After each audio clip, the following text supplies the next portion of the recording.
Little high in my face there. How's everyone doing tonight? It's a great Tuesday night. Let me adjust some knobs here on the side. Hope you all are doing well. I say that, of course, to kill time while I go over to Rumble to edit the video over on Rumble. We're going to discuss tonight, and I want the chat to weigh in on this, and we're going to the tweet that I did earlier as well. Who the current worst member of Congress is. Who is the current worst member of Congress? And I know this is going to be an interesting one. I'd like to have that conversation with you guys tonight. Let's see here. I need to do a couple of things. And then I tell you what, this Rumble is the most inconvenient shit to work with. Who? I'll just leave it there. All right. So we're going to talk about who the worst member of Congress is tonight. And I'm hacking up a lung. That's what I get for smoking cigars on a golf course today. All day long like I was a federal employee. So, oh, hey, Tyler's here already. Tyler, do you want to be a part of this conversation? Do you want to go through who the worst members of Congress are? Tyler O'Neill.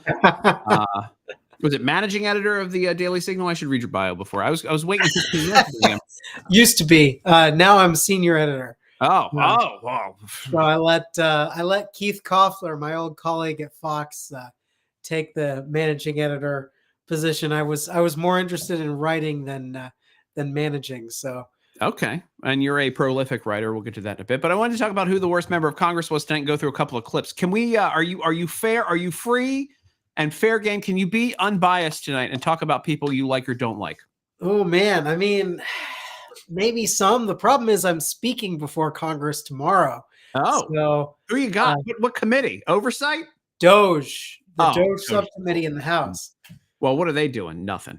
They're trying to figure out the best way to help DOJ. Yeah. Well, the best way to help DOJ is to do nothing. Actually, I think is probably the right way to do it. Because I have a couple of this whole reconciliation thing that they might do something. Well, yeah. Listen, you be nice about it. I'm not going to be nice about it. You can be nice about it. All right. I'm going to let me pin this to. If you guys are watching this, hit the retweet button. I'm hacking up along. Hold on. I'm sorry about this. I don't know what happened. You know what it is? I know what happened.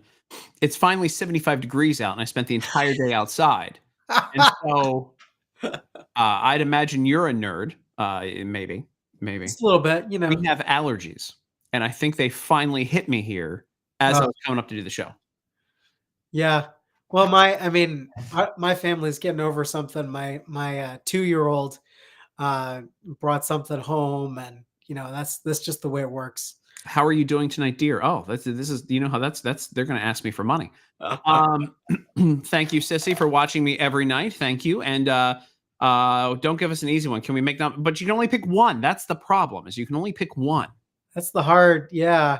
Like, does AOC win, or like I think there's Rashida Tlaib. There's a few.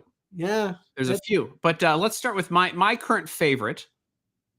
And we have a clip of her today. She was asked how she would react to. Now you're familiar with the news. You've been on, and you probably know all these stories already. Did you see Jasmine Crockett today was asked what she would say to Elon Musk? Did you see this one? No, I haven't seen it yet. Get ready. Here you go. If you could speak directly to Elon Musk, what would you say? Fuck off. That's it. Oh, yes. I had heard that reference, but now I've seen it. So what a class act. Yeah. I think, oh, hold on. Here we go. Exy, what does Exy have here? It's another Tim. Thank you for that's good. It's good. Ilhan, obviously. It's guys, I need to know your thoughts in the chat. Can't forget Ilhan Omar. Am I effectively muting myself? Because I still hear myself when I'm coughing in my You are muting yourself. Okay, yeah. Good. Okay. Because I don't know what's happening over here today. So there's Crockett. So here are my nominees right now, because I'm going to go both left and right, because I'm unbiased. Oh, there you go. So if there's somebody that I need to remove you from the video when I do one of these, you let me know, okay? So there's Jasmine Crockett saying F off. Then we got this fella. Hold on, let's see here. I can just hit the share screen. Did you catch this number the other day? Here's a fun one. Here's our friend Dan Crenshaw saying what he would do if he met Tucker Carlson. Have you ever met Tucker?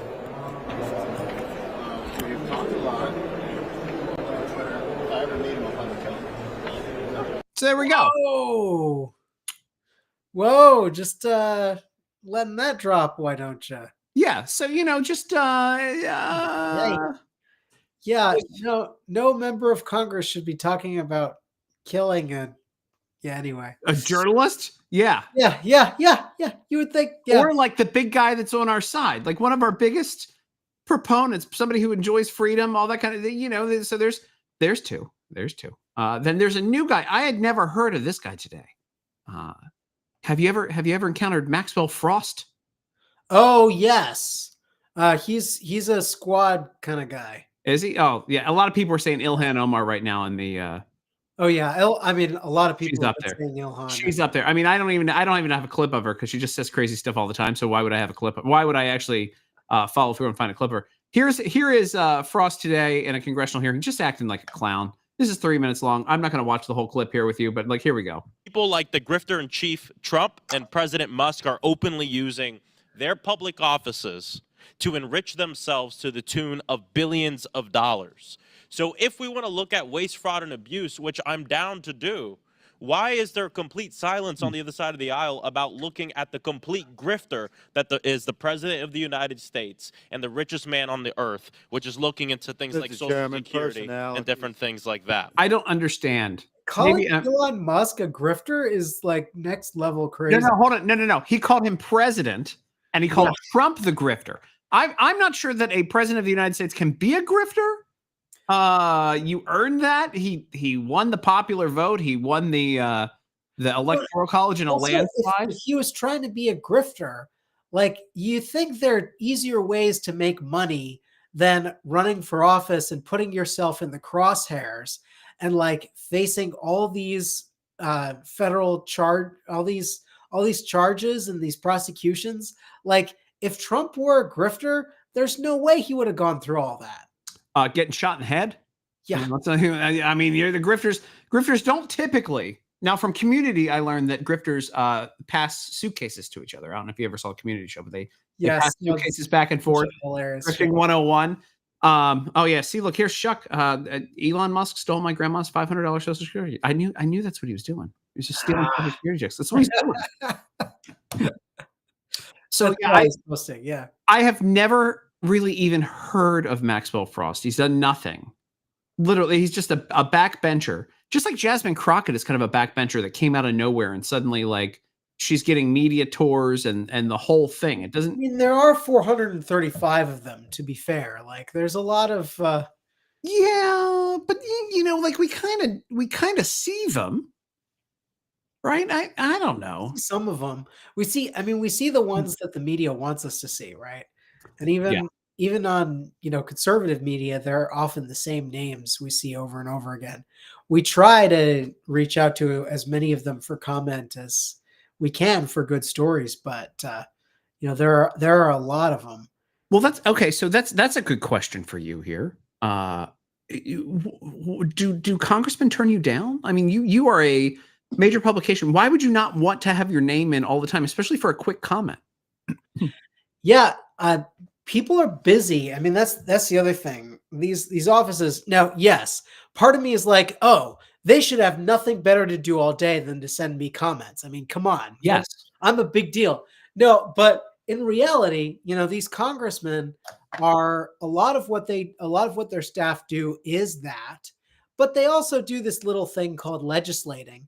And then they also have this weird thing called campaigning they have to do. I mean, they kind of wear just a couple hats, maybe, 5 or 6. But they should be able to speak. Like, I don't think that, because it's part of campaigning. Like, I don't think it's a stretch. And I would always listen. Yeah. If the Daily Signal calls me, I will answer the phone. Rob Blue has called me a couple of times. I've answered it like once. He called me Wait, so you just proved that you wouldn't always answer the phone? I would no. I'm not a member. I get media, right? People write stories about me. The Daily Mail, the other Daily, and I don't know the other one that starts with a W. I don't recognize the one where they said, "Hey, at the Daily." This is a question for you, just out of context here, because this is what I do.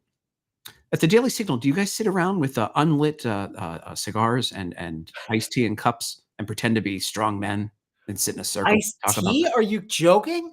No, bourbon. Come on. Well, but Yes, of course the cigar. the other daily that starts with a W, they sit around and they've got oh, did you bring me cough drops? Thank you so much. See, this is what happens. I have a very nice wife. She brought me cough drops. I'm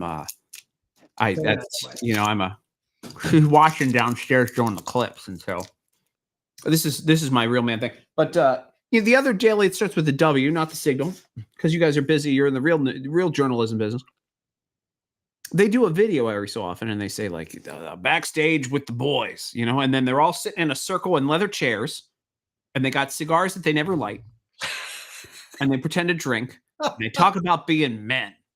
You guys do that? No, I mean we're in a newsroom. We're actually doing work. So you don't. Okay, because they do. I imagine people at the other daily also do work too. I mean, to be fair, there was this really great crack reporter called Mary Margaret Olahan who used to work with us. I like her. Now she's over there, and she's at the White House, just like my other former director report Elizabeth Mitchell, who is killing it, by the way. Still at the Daily Signal, and she's our White House correspondent. They bought Mary Margaret out from underneath you. They poached her. They did. They took her. Oh, give me I'm gonna write that down. Yeah, and they took her to Nashville, and then they sent her back to D.C. when Trump becomes president. Did they offer her White House correspondent? Did they offer her the Snow White role that Brett Cooper was going to take? Is that what happened? Is that how they got her? They're like, hey, we got this movie thing. It's fallen through with another one of her hosts. You might have heard of her. And we need a Snow White. Can you sing? Can she sing? She never sang for us, but I think it's possible. I don't think she would have signed up for that gig, though, to be honest. I don't think she would have signed up to be an actress. She likes to be in the spotlight, but only for doing real work, for doing investigative work, having good reporting. Oh yeah. Good questions. So she's a great journalist, and I don't think she would take a job. You never listen. Journalism history. You know this. You are. How long you been in the business for? Oh gosh, I mean, I guess technically that 13 years. Yeah, that long. Yeah. Yeah. Well, maybe 11. I spent a couple of years doing other things. You know damn well that this industry has changed, and reporters, not Mary Margaret, obviously I'm joking, but I love calling her Mary Margaret. Very, very. I should have like prayer Bates when I say that, but like, yes. But I, the industry has changed, and everybody is in it now instead of for reporting to be famous. Like a lot of people are trying to be famous in this, and they think that they can cash in and whatever else. They think that they're all Tyler O'Neill and they can just write books and be famous and make it. Okay. Or like Rob Bluey and run an organization, start an organization, run a massive organization, do the whole thing. They think that they can do that. They can't. But they think that they're going to be these big TV stars now because they get on the 3 a.m. slot on Newsmax 2, and suddenly they're posting that everywhere, and they're like, I'm the man now. I got that in there. I was on with somebody that used to steal their mom's Social Security checks, and here we are doing. That's not Newsmax 2. It's Rav. That was their morning show. She's not there anymore either. But there was a lady who stole her grandma's Social Security checks there. Oh, anyway, no. But. Listen, I'm fair on both sides, Tyler, but I'm actually energized tonight. Once I coughed up a lung, I'm ready to go here. But no, everybody wants to be famous now, and I think that's a factor that comes into things. Obviously, you have a part in bringing in good reporters and stuff like that, but don't you see that like a generational shift? 13 years is a long time to be in media and be successful at it, but you have to see this in young people. I know that you guys at the Daily Signal don't pick these types of people up because you really do produce good work, but there's a whole crop of folks who just want to be famous. I mean, I think most people who get in journalism want to be famous for one thing or another. I think I'd be a hypocrite if I said I didn't want to be famous to some degree. But it's not, fame for fame's sake. You got to be motivated by telling a good story, by finding the truth, by exposing something, by, actually earning notoriety. And I think that's the thing that separates a good journalist from, someone who really just wants a show. But, it's like at what point, because you're right. I mean, the industry these days is it's decentralized, which is nice. It's also like you can distinguish yourself in a lot of in a lot of big ways. And there are people who do really good reporting, and they do it either for themselves, they do it for a small outlet, sometimes they do it for something big. It's funny to see Chris Rufo just knock it out of the park with these things. And I mean, I know he has a team that's working with him at the Manhattan Institute. And I mean, Hannah Grossman, who used to work with me at Fox, is over with him now, and they're doing really important stuff. But yeah, journalism is a very different beast than it used to be. And there's a lot of really great stuff about that, like the fact that there's competition for the New York Times and the Washington Post. I love that.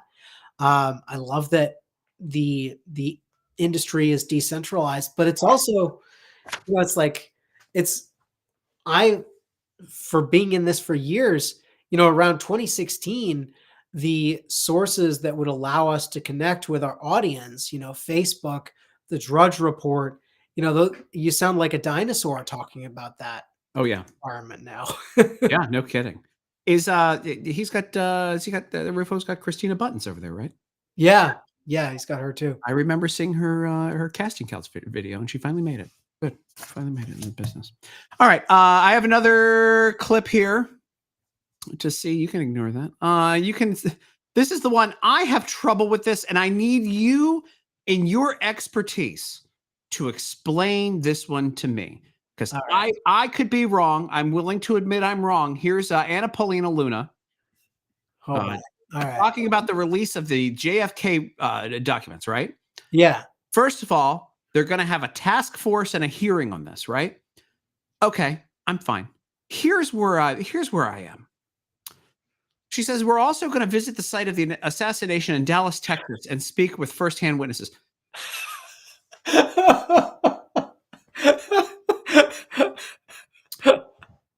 Yeah. Do we need a taxpayer funded field trip for this? No. I mean, APL does a lot of things I really like, but this one is a little bit like, yes, let's have a hearing. Let's figure out, like, when the documents come out, and a whole slew of journalists is going to be going through all those files. I may poke my head in. I mean, why not? It's fun because it's going to be really interesting. Yes. And I think having a hearing, maybe talking about what the files show, it's not a bad idea. But the people who were there and witnessed it, they've already been interviewed, right? Like, we're not talking about people who've been sitting under a rock for 50 years, like, and kept silent until the documents are out. Listen, if you need any recorded interviews, the History Channel runs about 2 specials a weekend.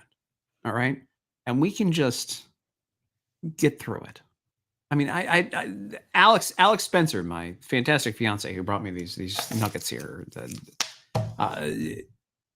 she's an expert.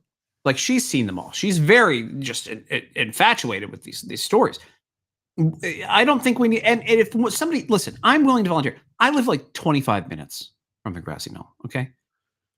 Just because I am a giving person, I am willing to drive down the street and take all the pictures they want. Selfies. You want me to look at you want me to look serious?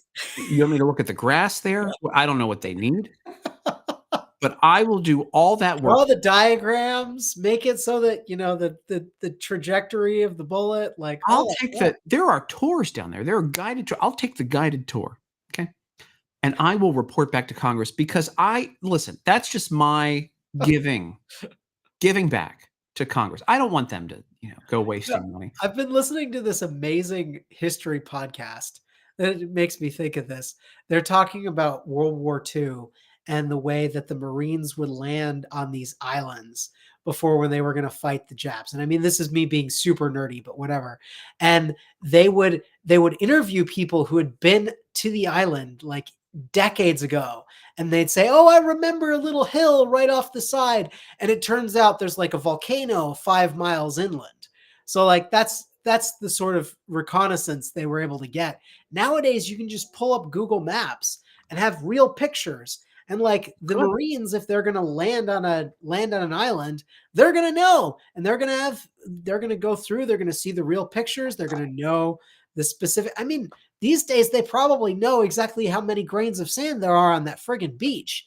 But the idea that you need to be there in person to talk about the grassy knoll. I mean, and I've been to the site. It's not, it's a historic place to be sure, Nothing there. but there's nothing. Yeah, it's just a big X on the road that says this is where it happened, and like, my heart goes really out. good barbecue down the street. Yeah, yeah. Well, and that's the thing. We're talking about an event that took place how long ago? Like, I get that Anna Paulina Luna wants to go to a cool site and have good people there and like have an interesting, like, that makes sense that you might want it, but this is not, I don't think that's a necessary, a good use of time. But what's the Neiman Marcus post Black History Month sale? No, there's good barbecue down the street. Of course, you want to come to this area. You fly in through DFW Airport in the fantastic town of Grapevine, Texas. It's right there. It's where I live. It's a wonderful place. We've got lakes, we've got woods, we've got a wildlife, we've got great wineries here. Fantastic place. But you might know this, you may not know this. What's an average? So if you're taking 10 members of Congress somewhere, what's that trip cost? 40,000? 100? Because you take security, right? And they're flying, and then they get hotels and staff, and depends on if they're heads of committees. If you're head of a committee, you get security. Otherwise, you don't get natural security. So you'll definitely have one or two staff, maybe your scheduler. Maybe if you're there to try to get media attention, you might bring your press secretary.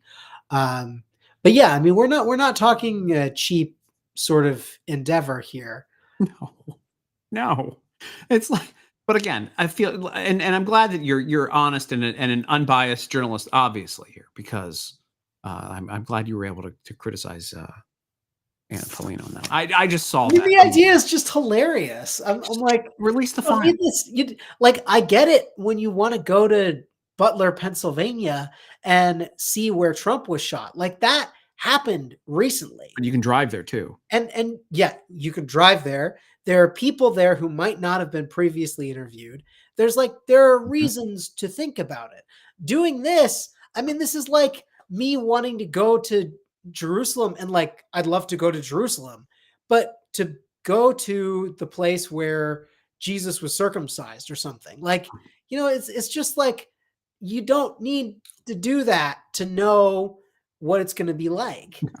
And you certainly don't need to do it if you're a journalist who wants to look at the good sources, or a lawmaker who wants to know the best sources about something. Like, I don't need to go to Tours Poitiers to see where the battle was, where they finally defeated the Moors invading into France. Like, I can read the history sources. Those are going to be better for me than actually going there. You're not going to find a medieval peasant who survived this long who can recount that battle for you. But the croissants, top notch.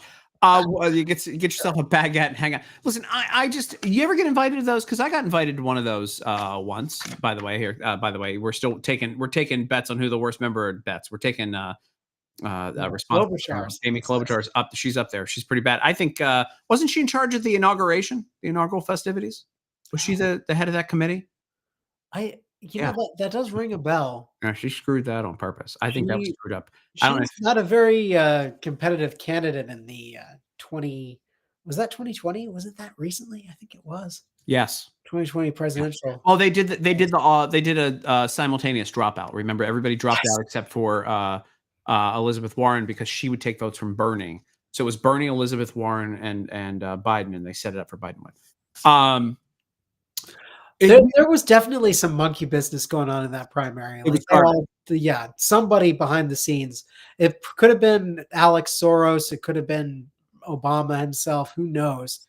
But But Yeah, there was a call to drop out, and they strategically, everyone who could have taken votes away from Biden dropped out. Bernie stayed in. Warren could take votes from Bernie, and so they left her in to take. Anyway, I was going to ask you here because you mentioned Jerusalem and Israel. You ever get offered those free trips to? I get junket trips all the time, and one of them was Israel. And this is, by the way, people think I'm Mossad because I talk about the Patriot Front being feds, and all of a sudden they think I'm paid by Israel. Apparently, I would welcome it. Sure, you want to give me money? Sure, thank you. I will change that rotating star back there to a Star of David. I'll let you guys know. There will be signs. There will be signs that I get paid by Israel. I have no problems. They're an ally. I'm cool with them. Oh, there we go. Terrible. But I get invited to these trips all the time, and one of them was to Israel, and it was a bunch of influencers, and I was like, "Who's going?" And about the second name they got to, I'm like, I'm done.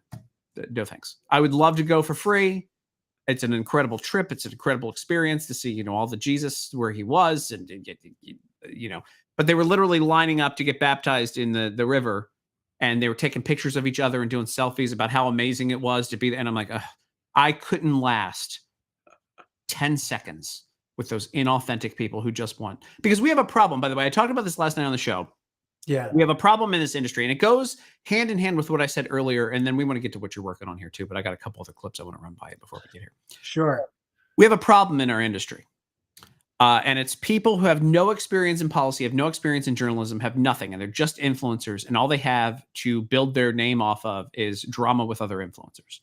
And because I am tired. Last night I had on the New York Post reporter who covered the, how dare I say, the pregnancy story, the story. Right. And I didn't really talk about it. And somebody got on me and they were like, why didn't you talk about blah, blah, blah? And I was like, because I don't care. We just got away from basically the Marxist cultural revolution. We staved it off in November. For now. And the fight has not stopped. And we cannot rest on this. And I'm so annoyed seeing conservative influencers who waste time on paternity stories or waste time fighting with each other, and they believe they're doing something, and they're just entertainers, and they have no idea what real policy is. They have no idea what real stories are happening. This is why you're a real one. You're out there actually working with people, and you have real people at the Daily Signal working on real stories, telling the truth and making people wake up. But it's just so bad right now.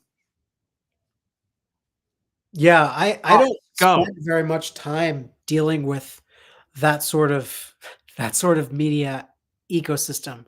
So yeah, I mean, I don't know how bad it is. It's bad.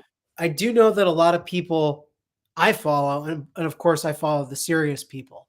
Yeah. So like, I know there are good people out there who are pushing things that need to be uncovered and need to be talked about. But yeah, I mean, if you want to talk about grifters, I don't think Trump or Elon Musk are grifters, but I could see a few of the influencers you're talking about being grifters. A lot of them. Hey, before we leave the JFK story, this happened yesterday, and look, I know I'm a conspiracy theorist, but oh, come on. This is could this guy have poor guy was sick.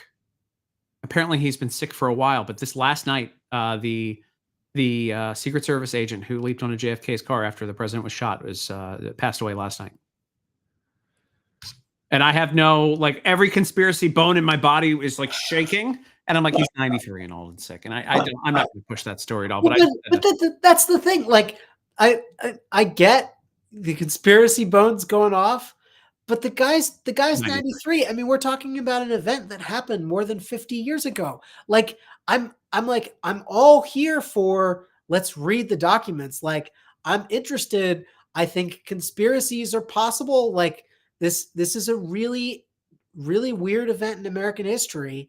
And there are a lot of things that people talk about regarding it that I'm like, maybe something bad happened. I don't know. Maybe the government did want to whack him. I mean, we've seen deep state efforts against Trump. I mean, I don't know. I really doubt though that it's quite that bad. No. Because I still have faith in the American people, in journalism, and various things. I don't think the truth is going to be insanely revelatory from these documents. I think ultimately this is just going to be okay, this happened. Maybe there are a couple more things that people find, but I don't think this is going to be a big smoking gun like this proves the CIA killed him. We need to get rid of the CIA or whatever. I don't think that's likely. I mean, I'm glad that the documents are going to be coming out.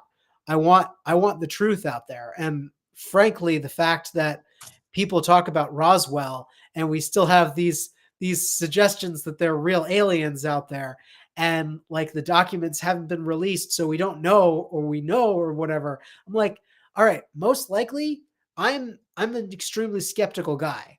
Like I think aliens, that's almost certainly not true. But hey, if there are documents the government has and they're keeping them secret, I want those to be released. So long as they're not actually going to endanger national security, which at this point I would seriously doubt something from the 1970s is going to damage our national security today. But yeah, no, look, it's going to be one of those things where it's I hate to say it's going to be a nothing burger, especially I want to see the MLK files before I see the JFK files. I want to see the MLK ones. oh yeah, no, those ones are going to be those will be more interesting. Those are going to be very, very interesting. But the JFK ones in particular, I think, and Kash Patel's on the record saying he's seen the files in the past, and we will get nothing more than what's already out in the public, basically. So he's on the record saying that before he became FBI director. So unfortunately for people, by the way, I just want to point out, I like pulling up live articles because you get to see what my cookies on my my account show you. So far, I've got whiskey there from Heaven Hill. Whiskey. I've had Indian food advertisement, and then Cosm, the 3D theater that you can go see live sports at. Those are my 3 advertisements to see if there we go. Oikos. Oh, from Walmart. There we go. We can go get some. But see, sometimes people pull up their advertising, and it's questionable. All right, I think this was the coolest thing today. Can you imagine? Have you been on one of these tours of the White House? Can you imagine being on a tour of the White House and old 45, 47 wanders out to say hi to you? Oh, that's so great. Right? Like, how cool is this? Hold on, it's got 30 seconds here. I want to thank you very much for coming. The tour is so great. We did such a good job. First Lady worked very hard on making it perfect, and I think you're going to really love it. And I heard you were here, and I said, let's stop by and say hello. And it's a group of very smart-looking people, I must say. Very smart. Maybe someday you'll be here as the president, right? Somebody in this group as a show. Maybe someday. Have a great tour, and you're going to give them a special tour, okay? You're going to get a special tour. Spoiler alert, they didn't get a special tour, but it's really cool. He was out. There's no special tour of the White House. It's the same old. There's the painting of the thing, and then there's the stuff, and then that's awesome, though. Trump is the guy. Like you read about the man in the arena. Teddy Roosevelt has this wonderful speech where he talks about the difference between the people who sit there and then the people who do things. And I feel like Trump is not only the man in the arena, but he's the guy who goes to where the people are. This is the first president to go to the Super Bowl. I'm like, maybe I get from Secret Service perspective, but how is that possible? Yeah. Like, how did we go so many years with a president never going to the Super Bowl? Like, and now Trump is it. And it's like, done. History made.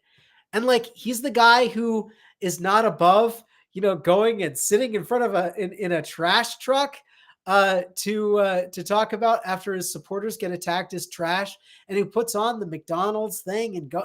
I mean, like, genius. The guy is willing to level with people in a way that most politicians don't. Somebody on this tour, when it was done, they're walking around. They go, "That was incredible animatronics. That was I've seen the Hall of Presidents, and that is way better than the Hall of Presidents." That guy. Well, that's the real JFK assassination files. That's Trump has always been an animatronic. That's what it is. Oh yeah. By the way, what's going to happen at the end of this? But somebody's going to say at the end of this, the real JFK files were the friendships we made along the way. That's where that line's coming. That's coming because we're not going to get anything good. I regret to inform everyone that we're not going to get anything good. All right, last one, and then let's talk about what you're doing. I can't get enough. Have you followed anything with this character, Tiffany Henyard? Have you ever seen anything with her? I don't think so. So Tiffany Henyard is the mayor of Dalton, Illinois, and she's up for election. The polls closed about a half hour ago as we're doing this. She was so corrupt How corrupt is Tiffany Henyard? The Biden FBI started investigating her, and she's a Democrat. All right, she has blown through allegedly blown through like $6 million of budget. She was both the supervisor of the Thornton Township, where she paid herself like, I want to say $270,000 a year. She's now mayor. That she makes a combo here between being the mayor of this tiny town of Dalton, Illinois, and the supervisor of Thornton Township. She calls herself super mayor. It's a combo. I finally put that together. She pays herself around $430,000 or something, and then takes all of her friends on trips, has blown through all the money, and then actually calls the police at times. And this is why she's under investigation for corruption. If you speak out against her or don't give her money for fundraising, the police show up to your house or shut down your events. Wow. So that's on top of everything else. And I never thought I would like Lori Lightfoot, but Lori Lightfoot was hired to investigate her. All right. So like, that's how like, and like uncovered, like one day, I think she spent like $50,000 on Amazon with the credit card from the township without any kind of like records or anything. So she's basically the most corrupt mayor in America. And every property, everything you can think of. She has a billboard campaign with her face on it. She has her face on every building, her name on everything you can think of. This is a tiny town. They rebranded everything in this tiny town of it's a suburb of Chicago. They rebranded everything to the tune of, God knows, like probably $200,000-$300,000 that they spent rebranding everything in town. But she's up for re-election today, and I think she's going to lose. But before she went, she made, this is, I believe, the third music video she's made, potentially using taxpayer money. Here's her music video, I Feed the People. A little bit of it here. She got another exclusive coming. Y'all ready for this? I'm starving the boy, I'm feeding the people. They put me in office and treat me like it's illegal to feed the people, to feed the people. I gave back to communities and I cleaned the streets up. I'm starving the boy, I'm feeding the people. They put me in office and treat me like it's illegal. It's not a very creative song. But I really like the hold on, there she is getting a shot of herself looking like Judge Judy there. Also, you would think that if she was actually feeding the people in a music video, she's defending herself as feeding the people, you might see her at a soup kitchen. Like maybe, I don't know. Just hold on, Tyler. Speaking of, there is a charity that has, have you ever seen the charities where they do like a grocery store for folks? So it's not like embarrassing to go like to, you can go pick out food for the market. You're not just getting things. Yeah. The charity in Dalton, Illinois, that's been waiting for the permits to be able to expand their grocery store for free food for needy people. But it happens to be in a hot piece of property, and they don't support her, and they didn't give her money for a campaign. So they did not get the permits for a food pantry. Allegedly. So she's really feeding the people, you know, by it's literally See, this is the logic of the left, though. What you say is she would be feeding the people if they would just feed her. It's just a small donation to her campaign, and then she'd let them eat. So she really is feeding the people, right? Let me see if I can find this, by the way, because Dale Boxer Duke says, wasn't she the one who had her boyfriend beat up a guy at a city council meeting? Yes, at the last city council meeting she was at, there was a fight. There was a brawl. There was a hold on. Let me see if I can find this real quick, because I need to actually look up this girl. This is hilarious. I can't believe. Well, you guys do. Oh, by the way, one time when she came in for taxes, hold on. She came in once. Hold on. I don't know if this is a video by her, but she once came in singing about tax money. Bitch better have my money. That's why it's called messy people. Misery needs company, and that's what these four individuals need. They need company. They need you guys to like what they doing, which is nothing, in the village of Dalton. And I tried to side with Trustee Norwood live, but she voted no to take care of the West Side. Okay, well, that's not the good video. I want to find this video for you, though. Fight meeting, because there was a physical. There we go. We'll just watch the. Some of them have seen it before, and okay, well, this is a commercial. We'll just get through this. There we go. Everybody go.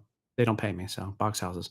right, here we go. A fist fight breaks out at Tiffany Henyard's Thornton Township meeting tonight, and witnesses say Henyard herself jumped onto the pile. Yeah, so take a look at this. Videos all over social media tonight. It happened as a community activist and frequent Henyard critic was speaking. He apparently insulted Henyard, calling her a name. That's when a witness says Henyard's boyfriend confronted him.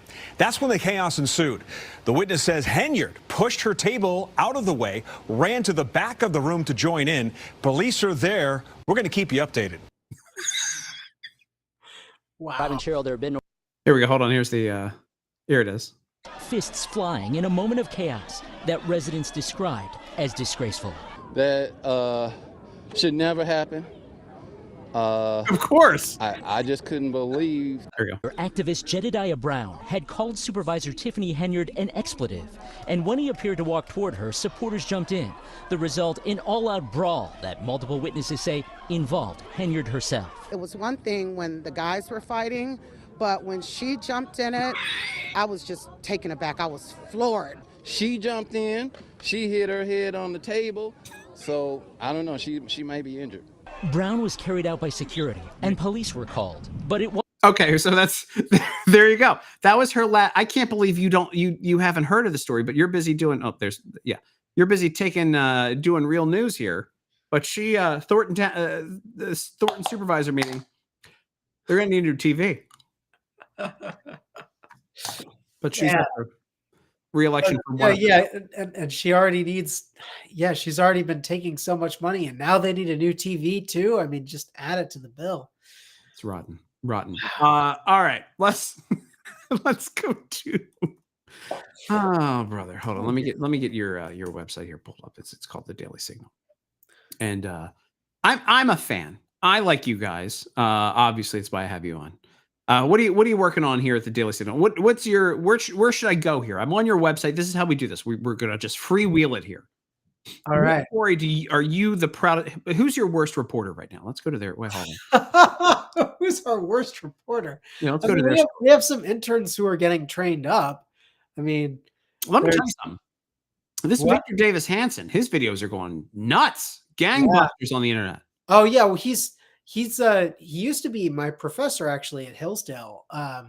There was this brief window where he would come and teach a class, and I took the class from him. He would spend. I mean, we would sit in that classroom for 3 hours straight. He would just lecture on the board, drawing things, going through everything, no notes. It's all in his head. And so he knew so much. It was like if you had any question about ancient Greek warfare, the Persian wars, like Athens, Sparta, he would know the answer immediately. And he would like guide you through it. And the guy, just genius. And of course, he's very wise with news of the day these days. I mean, he does these videos for us and just breaks it down specifically beat by beat, explains what something means, connects it to his wisdom. Because the guy's a farmer, right? He's a farmer, and he studied military history to the nth degree. And so he's living there in California where he lives, and he's seeing all these illegal aliens come across his land. And he's talking about the difficulty with getting the government to actually engage in any of this. Like, people are leaving trash on his property. People are like, it's insane. And all the different levels of societal breakdown that he exposes is really important. And I think, we're really lucky that he's working with us at the Daily Signal, producing these videos. He's drawing a lot of attention, and well-deserved. I mean, the guy is brilliant, and we're just floored to have him. Well, I look at your YouTube channel, and like you have these videos 6, 10, and then all of a sudden you have 1 million, and it's Victor Davis Hanson. Yeah. VDH just drives. I mean, and there's a good reason. People want to watch him, and I want to watch him, and I'm part of the one making videos too. Yeah, interviewing people. But your videos do well too. But I just some of them they're just sick. Some of them are. Well, I mean, I'm no Victor Davis Hanson. I don't think I ever will be. You're Victor Davis Handsome. Well, That was gay. Thank All right, you. all right. Let's see what else we got here. So where's your story at? What are you working on right now? What am I looking at? What do we got? So my latest thing, let's see. It may not be on the homepage anymore. If you do, I you was the can editor. Google my name. You see what I Google? You see what comes up when I hit Google, the autofill? What are you looking for? Border crisis? Do you see what automatically comes up? It's like, would you like to populate Pokemon? You play Pokemon Go or something? No, I flip Pokemon cards from Goodwill. And Oh, there you go. There you or go. as Alex would tell you, he hoards Pokemon cards and says he's going to flip them. Well, so my latest piece though, if you go, let's see, Tyler. Oh, it's not. What's your latest piece? Let's go. Oh, what is that? Hold on. What is the USAID story? That one. Where? Is that the cheat sheet for our hearing tomorrow? Scroll down. I'm actually testifying in the House panel to examine funneling foreign aid. Yeah. So this is one of our reporters who interviewed me for this story today, because I'm going before Congress tomorrow to testify, and yeah, there's Max Primorak, who I'm going to be testifying alongside. He did an interview with the Signal Sit Down. And they have quotes from him, and then I think I'm in there too. I don't know if he linked my name or not. Yeah, there you go. Yeah, there we go. Look, there you are. Yep, You're the octopus. Here we go. There's my link. Yeah. So yeah, that's what I'm looking forward to tomorrow. I'm going to be psyched. Probably some Democrats are going to come at me, but I have to hold my tongue, engage. But yeah, I've been studying this stuff. It's really great to go and actually testify and talk about these things. What's the what's the craziest thing that's going to be brought up tomorrow with Doge? I think the craziest thing. So there's this former USAID staffer who now works for Open Society Foundations. That's the George Soros. There are 5 of them actually, but the one who stands out to me is a lady who has publicly said that she worked on transitions for political power in foreign countries. And the list of countries is like gobsmacking. It's like Libya, Afghanistan, like all these places. And I'm just sitting here like she has this written, this is her bragging point, and she went to work for the Open Society Foundations. I'm like, yeah, this is crazy. Scary. Wasn't Victoria Nuland linked to Open Society a bunch? Victoria Nuland from Ukraine. You know, it sounds likely. I mean, the thing is, Open Society, and this is the dirty secret of dark money politics on the left. Like Open Society, Arabella, Tides Foundation, these places have their tentacles in everything on the left. So like almost any leftist organization is going to have funding from these groups, and they're very involved. And when it comes to foreign aid, they're often working with these far left donors. And you brought up, thank you, my book, The Woke. I know what I'm doing. Look at this. This is me. Like, you think I have an active producer. Once in a while, when I'm awake and I'm doing this show and I'm totally focused, I pull it up and I know how to frame it now. I've really been working on that. Yeah. No, that looks great. Looks like I know what I'm doing. Yeah. So this is my new book. It came out in January. It's I don't know if you have the chart. Which now you're asking for a lot. I know I am. No, so I have a chart that summarizes all the the big connections. That's way down. When did you? Is that on your Twitter or is there? That's on my X. Yeah, if you go to my X profile, I still like to say Twitter. It's just like I say anyway. Twitter. It's I say tweet. That's my problem. Is I say tweet. What the branding was so good. I'm like, Elon, I love that you brought free speech back to the platform, but like, why do you have to throw out the branding? I know he likes X. He's big on X's, but like, if I owned X.com for a long time, I'd want to use it too. Yeah. Well, yeah, there you go. And Dylan, thank you. Yeah, it's Woktopus. So like octopus. and it's all of the dark money tentacles. The far left activist groups have been sending their staff and writing their ideas and other things into the administrative state. So there it is. Yeah, you got it. You got it. This is my chart. This summarizes the book in one graphic, and of course, it's really hard to read. This is intense. And yes. Well, when I posted it on X for the first time, I think what's that? Tyler Durden is the character that he plays as, but it's like Zero Hedge. Yeah, Zero did Hedge. a story on it and said the left's dark money influence is now a chart, and I was like, yes. But on there, you see Open Society Foundations, you see the Tides Foundation, Tides Centers. The very interesting thing here, the top level is mostly just donors. The second level is donors who also have an impact on the government. The third level is different influence campaigns. So on this one, I have union pushes, a weaponization of the federal government against conservatives, the Green the Green Revolving Door and Influence Network. And these are all connecting to the agencies at the bottom. And of course, the agencies at the bottom, there are 438 agencies in the federal government. And I didn't have room for all of them. Yeah. But the ones that I had are mostly the big ones. And you can see the money from the top going to the activist groups, and then the influence and the staff going down to the bottom. And this is, my book summarized in one graphic. And of course, you have to actually read the book. But yeah. Well, it's done. This is like the you give it away for free. It's like, I can't get this. You gotta go get the book to be able to understand this.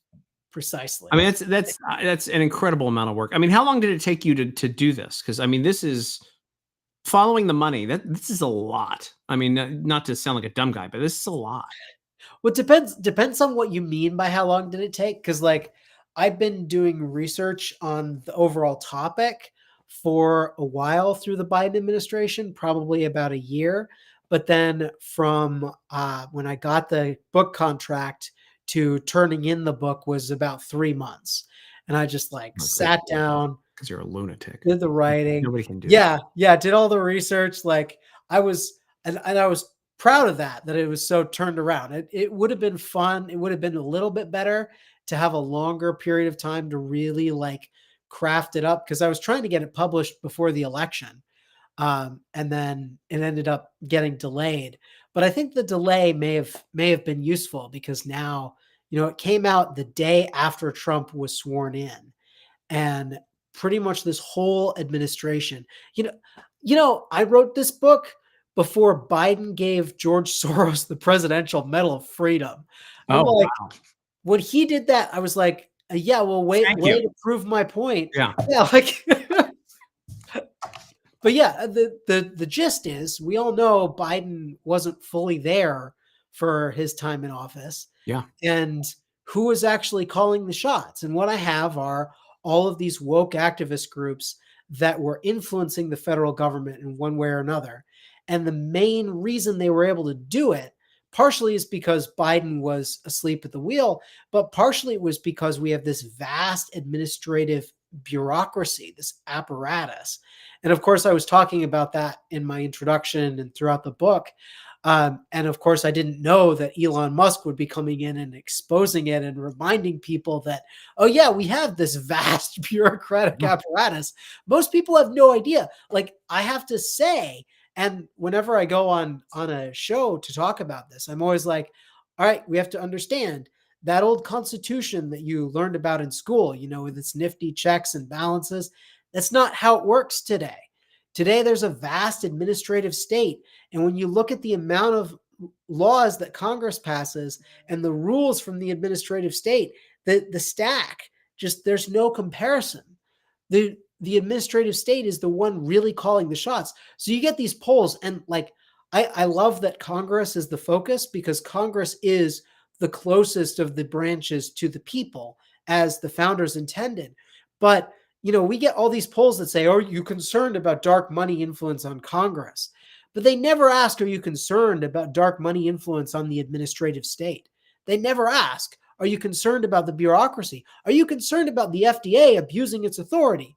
Like, Americans are, the more we learn about these things, like COVID was the great unraveling, where suddenly it was shown to us, oh yeah, we have this bureaucratic class that thinks they know better than everybody else, and they're willing to silence you and push you aside. And it doesn't matter if you had the experience of taking the COVID shot and being put on your butt for 2 weeks. We're going to silence you when you complain about it on Facebook.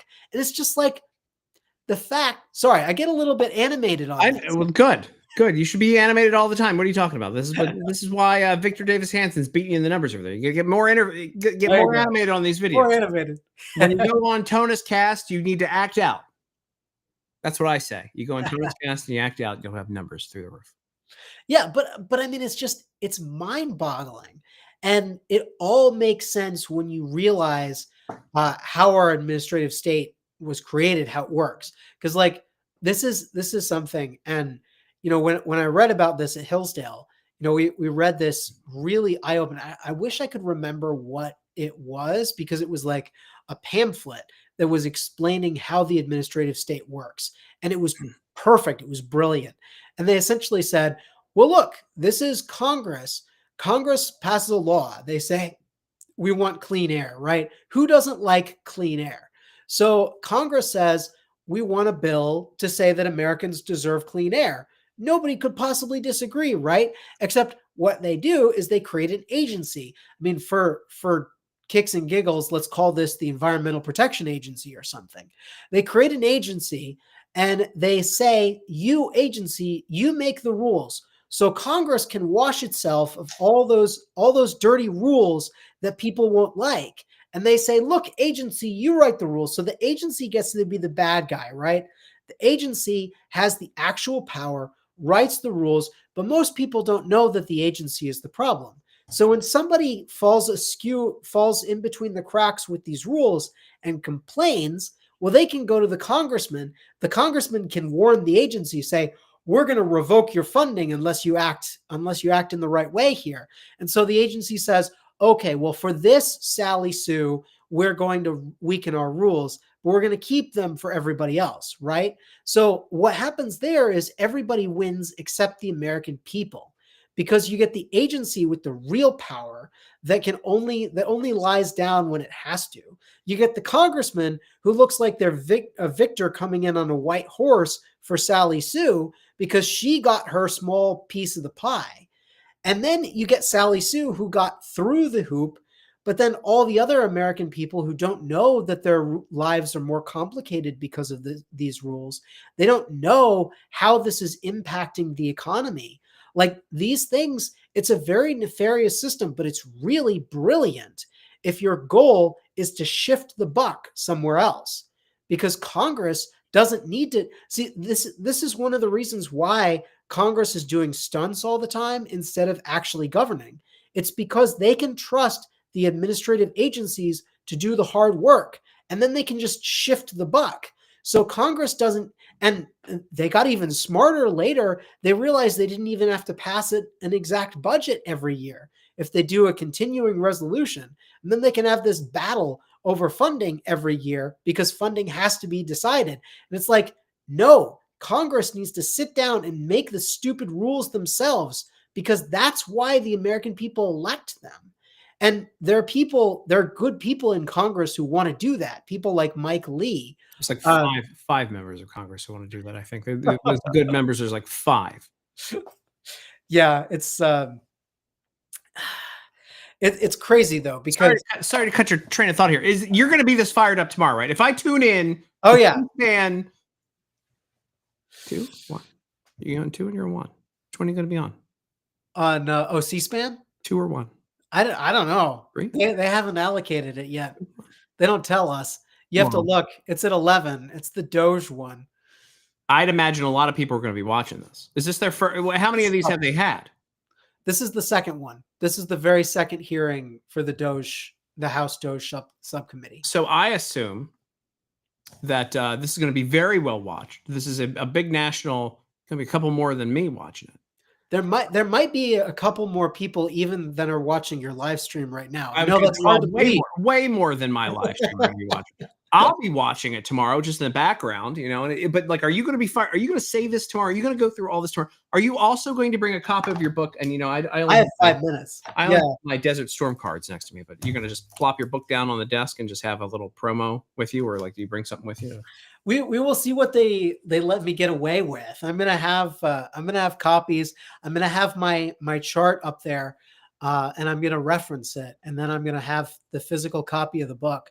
But yeah, I mean, it's I get 5 minutes, and I'm gonna talk about the left's dark money network and its ties to USAID, and then I'm gonna shut up, and the congressmen are gonna go one after another. They get 5 minutes. They might ask me a yes or no question. They might ask me, they might ask me something I don't want to answer. But we will, I will answer to the best of my ability, and I'm going to be sworn in. So everything I say is going to have to be true, or at least as far as I know. I'm not, I don't know everything. Yeah.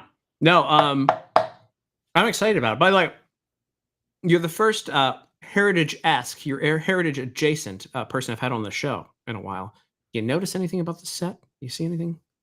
Kaushi and that? No. It's Veebs, by the way. We need to talk about Veebs app. Of course, everybody should get the Veebs app. It's an app on your phone that you can scan UPC codes when you go to the store, and it tells you if something's conservative or liberal. And it does the research on the parent companies, which, by the way, Unilever fired their CEO today, we think, because of one of our reports that came out about how ridiculous they are. So that's another thing. Nice. But I mean, physically here in this zone, do you see anything? See anything familiar? Oh gosh, oh, man, look real close. Yeah. Yikes! Oh, nice. Project 2025. I got the book, and I got my Christy Yamaguchi collector's plate that's signed by her. She's an artist and a scholar there. That's great. Oh yeah, no, that. It's on a still back there. Yes, that is going to be one of the things that I will not be able to answer any questions. You don't know anything about it tomorrow. You're not part of it. You don't know anything, because you're on the other side. You are not on the heritage. You are not with the 501c3 that put that report out, so you know nothing about it. You are in the other. They're not even related. Yeah, never heard of it. Never been there. I don't understand. Let me tell you something. When they published it. The nonprofit world, I have no idea what's going on. I don't know how the nonprofit world goes in the think tank. I don't understand anything. You know me. So I know that I have to go to a whole separate place for the Daily Signal when I'm walking around in DC. It's definitely not the same place. Whole separate place. That's the way it was when I had the Daily Caller and the Daily Caller News Foundation. So the Daily Caller was on one half of a building, and then the Daily Caller News Foundation was on the other half of the building. And let me tell you something. Me not really working for both and just kind of being a contractor there, it was a lot of walking when I had to go meet people around and drink in different parts. The difference between, of course, the Heritage Foundation and Daily Caller is there's different booze in different parts of the building, and the Daily Caller, Heritage Foundation, not so much. But let's talk about this in the middle of my ranting here before I get myself in trouble. Your book is called Woke-to-Puss, and I think that you are the guy. You should be. Is this your first time testifying in Congress? Can't be. This is my second. Yeah. You need to be there more. This research. Let me tell you something. This research needs to be everywhere. I'm pointing to it with my pen here. This research needs to be everywhere. This needs to be. People need to understand, because it's so much to unravel that it is basically impossible, other than for someone like you, to be able to unravel this. And it's a lot. I mean, are there members of Congress? This should be the manual that Doge is using. That's what I want. Yeah, I mean, that's what I've said multiple times. I've written it as sort of a, and I don't claim to know everything about these things. Like, what I was able to uncover is just what I was able to find. It's a lot of stuff, but I'm sure the influence network is bigger than I have. What I have is the slice that I could understand. And what I could understand is a lot, and it should unnerve you, because, like, the thing that always gets me is the weaponization. I mean, so we saw not just, Biden celebrating transgender, what was it, like, Transgender Day of Visibility? Yeah, Day of Visibility. They're not visible. On Easter Sunday. They aren't visible. Yeah, not visible enough. Not visible enough. No, but like, not only did he celebrate Transgender Day of Visibility on Easter Sunday, as if like maybe his staff didn't realize that there was something else happening that day. I don't know. Maybe the most important holiday of all of the Christian year. But he did that. But he also he sidled up to and listened to an organization that puts mainstream conservative and Christians on a map with chapters of the Ku Klux Klan. Yep. And this literally inspired a terrorist attack in 2012. And yet the Biden administration thought it was a good idea to go to this organization and ask them for advice on combating domestic terrorism. I mean, that's how insane this was. And the left is just in such a bubble on this that because we on the right, we have to remind ourselves that there isn't a conservative ecosystem that is inescapable, right? Because we live in the leftist ecosystem. It's everywhere. You can't go 5 minutes without hearing about the importance of Black voices, or how these poor transgender people are being oppressed. And it's like, look, I am a compassionate guy. I want to be fair. But when you are pushing these ideologies that are judging people on the basis of their skin color, that are, denying biological reality and doing so in a way that is unfair, that puts women at risk, and that undermines their fairness in women's sports, and your ideologies are this out of whack with reality, and then you want to silence anybody who disagrees, that's so far down the spectrum. Like, the SPLC has this map, right? And they put on it religious freedom groups like Alliance Defending Freedom that have won cases at the Supreme Court. That's how mainstream they are.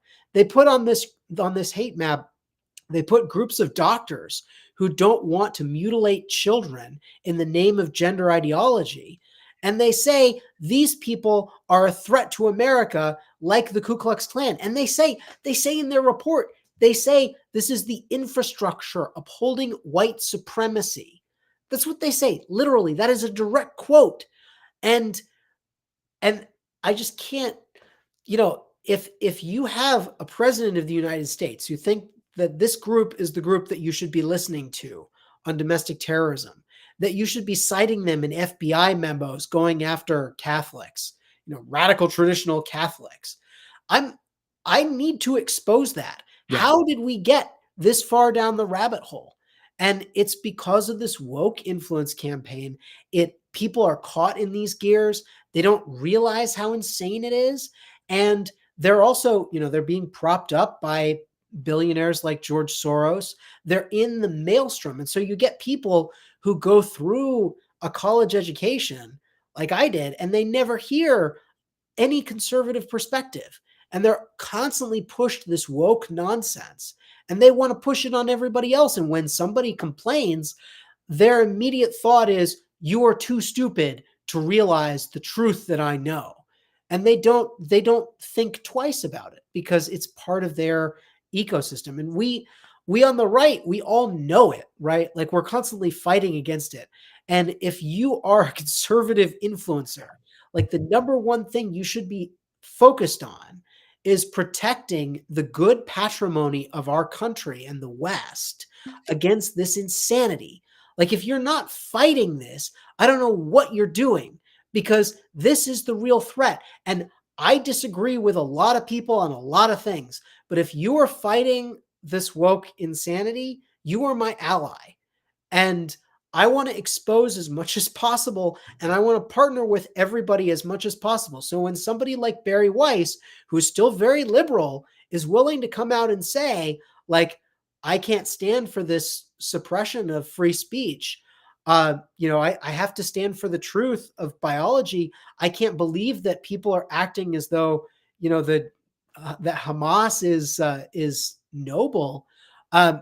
She's an ally in my view, but we still have this and thank God Trump won the election. Thank God, we're starting to see a lot of corporations move away from this. They were always fair weather friends for woke. I think they're only going to be fair weather friends for the anti-woke movement too, but that's fine. I don't care if you're rejecting it, that's good.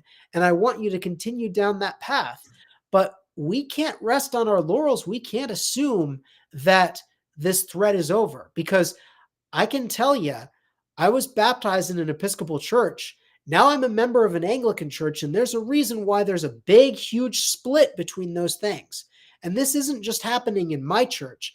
This is happening in Catholic churches. This is happening in Judaism. This is happening in Islam. This is happening in every denomination, because we're seeing this great worldview. It's just like in the 1850s, when you had some side saying that slavery isn't only acceptable, they were defending it as good, as a positive good. And then in the North, they were saying, no, we have to cut out this evil. This is an evil. Look, we realize that we have had to compromise for a while, but we have to stand on principle. I think that settling, that bifurcation, these two different worldviews developing, that's real. And I really hope that, the woke worldview dies, because one of these is going to have to win. And I know what I believe and where I think the truth is and where real fairness is. But yeah, sorry, that was a bit of a tangent, but that's why I care so much about this. I mean, I get it. I get it. But in the middle of that, news broke, by the way, in the middle of you talking there. Did you see this? Minerals deal. Ukraine. I thought Zelensky said he wasn't going to go for that deal. Oops. Well, so the weird thing with Ukraine, it's like they like money. Well, they do like money. They are extremely corrupt. I mean, we have to start with that. Ukraine is corrupt? Yes, right. I never. I am shocked. Wait, did Joe Biden make money there or something? Wait, no, Hunter, no, that's not a real thing. That's not a real thing. It's all just Trump wanting to attack his political opponent, right? Doesn't matter that we have checks to the big guy, that there is this money stream. That's all a conspiracy theory now. Joe Biden, when he pardoned his son, when he pardoned his family members, he wasn't pardoning them because he had traded off his good name to make people rich. No. It was all above board, right? Do you know Remy? There's these Reason videos. The perfect one. They're like mocking political things, and they're to a popular music. I don't know if you want to pull this up. It's hilarious. Well, no. There's one of them is the Remy video of Joe Biden. I'm going to pardon my son, and it's brilliant. It's to the tune of what is it? Da da da da da da da. He's like he's promising that he's never going to pardon his son, and then immediately he says, I'm going to pardon my son. And it's just, it's so brilliant because it's so horrible what Biden did. Oh, yeah. But yeah, so Ukraine is corrupt, and they got invaded by Russia. I'm not a fan of Russia invading Ukraine. I really wish that no one was, yeah. They hadn't done that. But right now, we're in the middle of a war, and wars are solved often through armistice, unfortunately. We can't assume, I think Americans, we think that World War II is the pinnacle and example of all wars, right? We think that the righteous side should win entirely and wipe out the evil side. And it's like, first off, World War II was a little bit more complicated than that. Not saying that the Nazis and the Japs weren't evil. They obviously were. We did a couple of bad things too, but I'm glad. I mean, we were on the side of the angels on that one overall, but wars usually don't end with a clear, full victory. Oftentimes, you have Korea, you have a lot of examples where peace has to be achieved. I think of the Peace of Augsburg and the Wars of Religion in the 1500s. Sorry to do a super deep cut, but the way that they solved those wars was by having a peace where they said, look, the prince gets to decide whether the country is Catholic or Protestant. And that was ultimately what they had to do. And I think, unfortunately, with this Ukraine situation, Ukraine's not going to defeat Russia. They're not going to kick Russia out of everything. Russia's not going to completely defeat Ukraine. They're not going to wipe them out. They have to have a negotiated settlement. That's just going to happen. And I think Trump is looking at it seriously and finally waking us up from this. You do have to wonder what the incentives are for some of these people who wanted war to continue. Anyway, I'm okay. Enough. Next. All right. Here's the next topic. And the last one of the night, because we're running long here. If Donald Trump offers you a hat that says Trump was right the entire time, you taking it? Or your reporters taking this? Or your journalists? Or, who do you have in the White House right now? Elizabeth Mitchell. She was Elizabeth Troutman, but she got married. So wow. She's great, by the way. She's young. She's a Hillsdale grad. She's broken a lot of really good stories for us. Did she get one of these? Here we go. Give me all of them. Look. See that? Trump was right about everything. It just came in. Somebody said, I said, this was sent in by a fan. I said, I think we should make some of them, right? But we were pretty much. You want one? Are you allowed to take one? Because he'll consider it. I know him well. He's sort of a stiff. Brian, you're not a stiff. You're sort of a stiff guy. You know, I'll take other things, but not. I'm going to text her right now and see if she got one. Was she in the White House today? She should have got one. She was. I mean, that you should find out. She's probably sneaking it around there and doesn't. Let's see if we can make that. Will that fit? Yeah, there we go. That's my last big question to you. You would take one of the. I would take one of those hats. You kidding me? They're awesome. Yeah, no, I mean, I wonder. I don't think that there's anything preventing you from accepting it. Why would you not want? I mean, American history would say, like, even for your office, like, there's no. You're not endorsing anything by taking that, even though I'm sure that Elizabeth is okay with Trump. But I can't confirm nor deny that. But I'd imagine I would want one of those. The president offers me a hat, I'd be like, you signing it? What are you doing here? You going to do the squiggly line or anything? All right. Before we get out of here, let's do one more of these. The book here. Let's get this up. The book is called The Woktopus, and tomorrow night on tomorrow at 11 a.m. Eastern. 11 a.m. On one of the C-SPANs. That beautiful face will be on there. I might be wearing a suit too, you know. Well, I don't do that. So you let me know what that's like. But I really like it, actually. I mean, when I was recording the audiobook for this, you wore a suit? Yeah, well, I made the mistake of recording an audiobook. It's audio. Have you ever done an audiobook? The microphone picks up everything. So like if your stomach does a little tiny thing, nice. It's horrible. You have to stop for everything. But I like to gesticulate when I read. Mm-hmm. So like my ideal, like I'm actually a little bit annoyed that tomorrow I'm going to have to sit down and testify and read while sitting because I'm like, I want to stand, but like, I like to move around. I couldn't do it when I was in a suit because when you move around in a suit, you make a little bit of noise, right? The fabric moves. So that would come up in the audio on the audio mic. And I was like, this is insane. I have to be like totally rigid while I'm reading this. So yeah, don't ever do it. I mean, it's silly that I did. I've been listening to Hillbilly Elegy, and he doesn't sound like you can't hear any stomach growling on that JD Vance. Well, yes, that's because they cut it out. So this is the thing. You're telling me that his stomach was a mess when he recorded Hillbilly Elegy, and they edited. No. I mean, your stomach.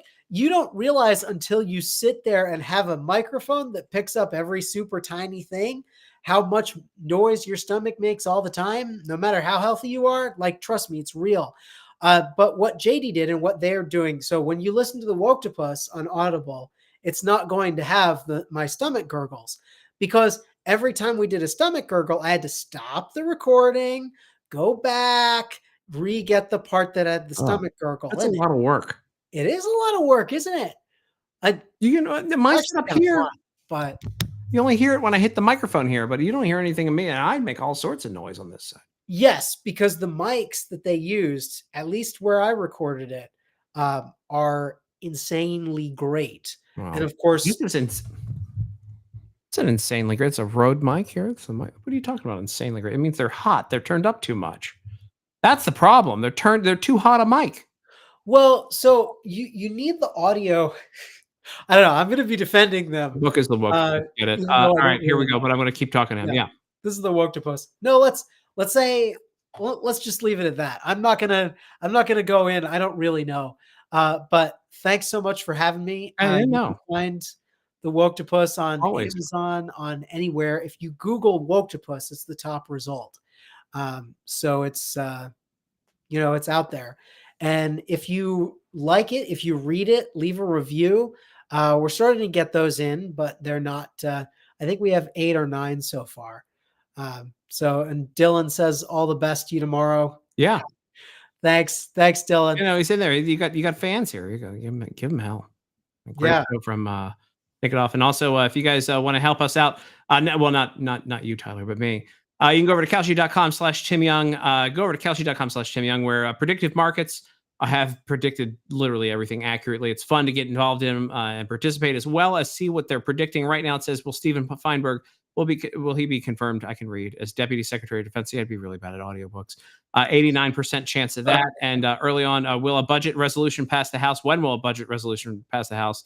Before February 28th, 99%. Before March 7th, 99% as well. So it's a tie. I don't know how you win that one. Will Trump declassify the Epstein files in his first 100 days? A 63% chance. So still leaning positive on that one. But lots of other things you can take a look at it over at Kalshi.com/Tim Young. Make sure you go there because that helps pay the bills, folks. Tyler O'Neill, the Woktopus, tomorrow night. Sorry, I keep saying tomorrow night. Tomorrow day. 11 o'clock. What time are you on? Right at like 11:10 after everybody's real. Are you first up? No, I think I'm third. So I'm third in the lineup, but they're going to be 4. I just learned the witness for the Democrats has actually, his organization has gotten money through USAID. Nice. Nice. I know, right? I'm just like, can you prove our point more? Anyway, that's a fun. I hope that comes up tomorrow. I'm sure it will. Oh yes. I'm sure the majority members are going to be mentioning that one. I love it. I'll let them mention that. Yeah, don't steal. I have other things to do. Somebody's waiting. Somebody's got that. Some staffer's got that queued up. Has it waiting for who is the chair of the Doge Committee? Marjorie Taylor Greene. Oh. Yeah. Yes. That's gonna be that. You can't. That's can't miss TV then. No. MTG. Oh yeah. No. I mean, this hearing is going to be lit, man. It's who else is on there? Is that Boebert on there? Is that Boebert on the committee? I don't think she Mace is. Got some of those hotties on there. I can pull up the committee. Here we go. Delivering on government efficiency. Yeah, so we have Marjorie Taylor Greene as the chairwoman. Melanie Stansberry is the ranking member, the head Democrat. Michael Cloud, Pat Fallon, William Timmons, Tim Burchett. Pat Fallon. I just said felon. Pat Fallon. No, Pat Fallon's the criminal. Pat Fallon, his Pat Fallon's the real one. He steals hamburger. He's the hamburglar. That's his real name. Brian Jack, Brandon Gill, and then Democratic Gill. Yeah, Brandon Gill. Tim Young says hi. And Jasmine Crockett. Jasmine Crockett, Greg Kassar, Robert Garcia, Stephen Lynch, and Eleanor Holmes Norton. Well, she doesn't know where she is anymore. Eleanor, little lady from DC. Yeah, she once yelled at me because I after I got robbed at gunpoint, I said I wanted to get a gun. I wanted to buy a gun in DC, and she told me that I was a terrible person. And then she tried to sick the police after you. And then remember what Jasmine Crockett said about Elon Musk. I told her to do the same thing, but in person in a green room. Jasmine, you're gonna meet. I mean, that's a cavalcade of stars right there. You got a couple of headliners there with Crockett and MTG and Brandon Gill. Like that Brandon Gill, he's a rising star. That fella. He lives around the corner from me. Paid for dinner once, so I'm a big fan. Nice. At a nice place too. Yeah. So, but that's going to be a fun time for you tomorrow. I really hope you get to answer questions from Jasmine Crockett. Oh yeah. For you, I hope. For your organization, can you get her autograph for me? You're like, hey, can you sign my? Maybe she can sign the Woktopus. You know. Yeah. That's what I'm telling you. History repeats itself if you don't teach it in school, and she is the new Maxine Waters. Really, truly. All right, that's it, Tyler. Where can people go follow you? Yeah, you can find me on X, Tyler _2 O'Neill. You can find me on LinkedIn, Facebook. You can find the Daily Signal LinkedIn on all Who platforms. was going to link? Who is what's nobody's so looking their weird? ass up on LinkedIn? LinkedIn is one of the weird places that like doesn't throttle news articles. Oh, Like LinkedIn, that's their big selling point to me right now. And they're a great, like, LinkedIn is a great resource for, I mean, I used it for the research for the book. You see where people used to work. There's all the right incentives to have truthful reporting, and you know, I'm a fan of LinkedIn. I mean, I don't think it's like hip or anything, but I like sharing stuff. not hip. It is not. No, it's not. But there is I would imagine you have a decent audience there, and that they enjoy reading over on LinkedIn. They do. Oh yeah, we're big on YouTube too. How many X is just like the platform for me, to be honest. Well, same. How many people ask you for jobs on LinkedIn? They ask a lot for jobs. They're like, hey, nice article. Occasionally, yeah. I mean, that is what LinkedIn is for, right? Well, you know what happened the last time one of your staffers went there? They ended up at the Daily Wire. That Mary Margaret, she sold you out. Oh, that's not.